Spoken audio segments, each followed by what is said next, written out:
دھرنا ختم نہیں کرا سکتے. تمہیں فوج کو بلانا پڑا. فوج آ گئی ہے اور فوج نے کہہ دیا ہے ہم نہیں لڑیں گے.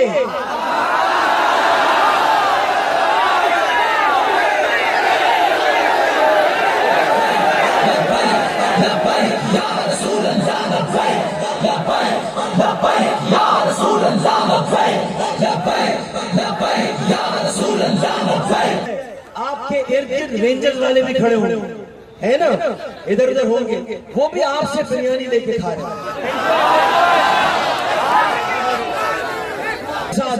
انہوں نے کہہ دیا ہے ہم لڑیں گے نہیں, ہمارا ختم نبوت پر ایمان ہے, ناموس رسالت پر ایمان ہے. اگر ہمیں لڑایا گیا تو ہم آپ کی پورے ٹبر کو جہاز میں بٹھا کر کیا سے روانہ کریں گے.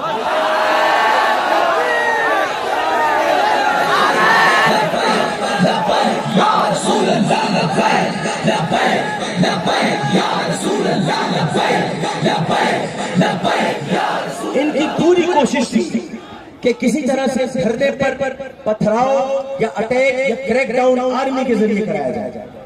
2 دن تک ان کی یہ کوشش تھی, 2 دن. فوج نہیں مانی, فوج نہیں مانی, فوج نہیں مانی. فوج کا جو سربراہ ہے جس کو ساجد میر کے ذریعے قادیانی قرار دیتے ہیں, اس کے باپ کی قبر پر لکھا ہے میں شفاعت مصطفیٰ کا محتاج ہوں. تو فوج کے سربراہ نے کہا میں نہیں آتا.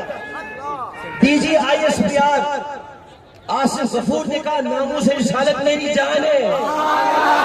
کور کمانڈر راول پنڈی نے کہا یہ نبی کے مت والے بیٹھے ہیں. تمام کور کمانڈر نے کہا تھا عاشقوں پہ گولیاں چلائیں. جب یہ میسج ملا تو اس کے بعد پولیس کے ذریعے کریک ڈاؤن کیا گیا. اور پھر مجھے نہیں پتا کہ آسمان سے کون سے فرشتے اترے کہ کریک ڈاؤن تو نہیں ہو سکا, پورا ملک شٹر ڈاؤن ہو گیا.